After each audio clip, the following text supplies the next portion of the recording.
Welcome back to 88.3. We have Oliver Hazard here in the studio.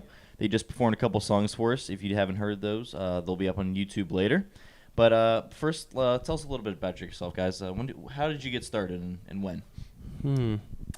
About a year and a half ago, Mike was working seasonal work out in San Francisco for Outward Bound. And being seasonal, he would come home to his parents that lived in Perrysburg. And we ended up just kind of writing an album within that, 2 weeks that he was home. Actually, he was home for about a month, but we wrote it in 2 weeks.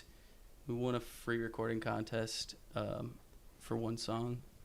We ended up just going into the studio, doing it live, and chopping those songs up into the album that we wrote. Yeah. Where do you guys get their inspiration for your music? It sounds a lot because it's folk. I assume just from where you grew up, but Folks. Yep. From our folks, your folks. We have a pretty wide range of inspirations, probably both modern and old. I think all three of us are pretty avid record collectors, so we pull out old Crosby, Stills, Nash or Jim Croce records or America. Good stuff, yeah. Some more modern stuff, anything from Fleet Foxes to Grizzly Bear, Cigaros. Like Stevie Wonder. Oh, yeah. Love Stevie Wonder. Who doesn't? All right, so you guys just came out with your first album, and you said it took you 2 weeks to write it?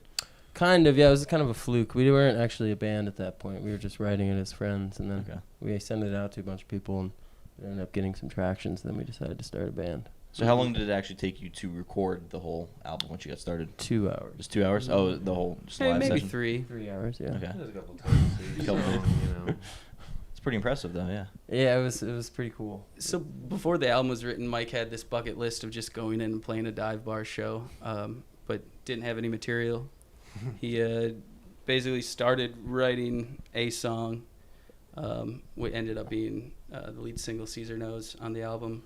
But then he had that, we kind of finished it together, and then... We were kind of forced to write 10 songs because we had this show to play. So. Right, you gotta fill up time. Yeah.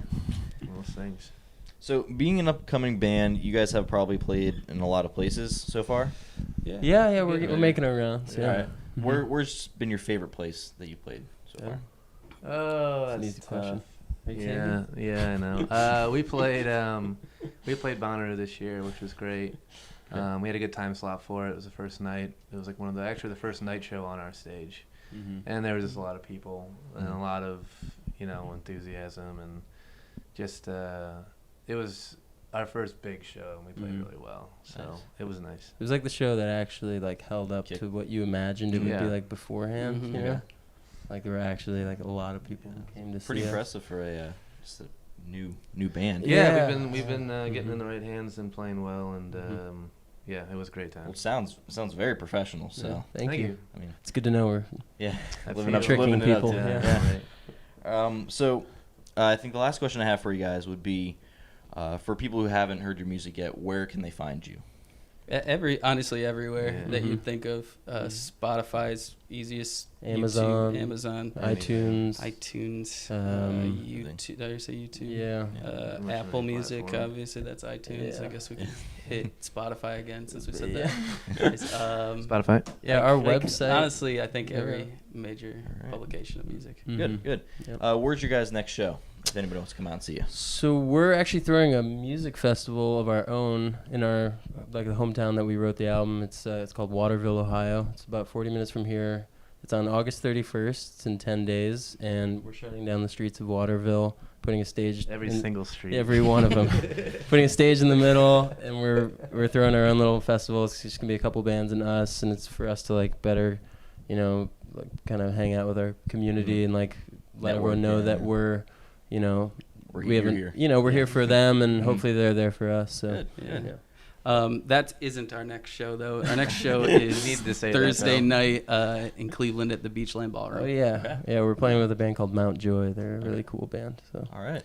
Yeah. Well, thank you guys for coming in. Is there anything else that you want to say to the audience while you got them? Yeah. Go Finley. Yeah. Well, no. There was the reason we're here is actually this guy down in this guy down in Lima, guy named Brent, and he helped us throw a show at a little tape shop called Gromies in Lima. Funny little place. I've never seen anywhere as like old school as that place. But anyway, I just want to give a shout out to Brent, and thanks for getting us Brent. on the show. What up, Brent?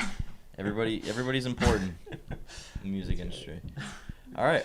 Well, thank you guys very much for coming in. Thanks for having us. We appreciate it. We'll get you to sign the wall. Heck And yeah. hopefully we'll have you back soon. Awesome. Sweet. Cheers. Yeah. Thank you.